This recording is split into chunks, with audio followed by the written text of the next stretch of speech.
जी आज गणेश चतुर्थी है और आज राजकीय उच्च प्राथमिक विद्यालय भामाखेड़ा रेल मगरारा विद्यार्थियों ने गणेश चतुर्थी रा उपलक्ष्य पे आप घर हूँ मिट्टी लईने आवा लिए क्यों हो और लगभग विद्यालय रा 50 छात्रों मूर्ति बनावारी यानी प्रतियोगिता में भाग लीधो।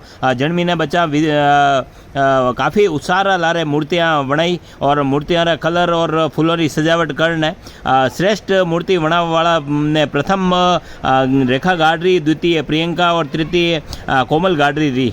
विद्यालय रा अध्यापक कालूराम जी शर्मा बताया कि मिट्टी री मूर्तियाँ इको फ्रेंडली वेवे और अनेक प्रकार री मूर्तियाँ विसर्जन में जल और भूमि प्रदूषित नहीं वेवे। तो श्रेष्ठ मूर्ति री स्थापना करने विद्यालय परिवार वाला पूजा अर्चना भी की थी और अंत में प्रथम, द्वितीय और तृतीय स्थान प्राप्त करने वाला विद्यार्थियों ने संस्था प्रधान श्रीमती शकुंतला तिवारी पारितोषिक भी प्रदान की दो।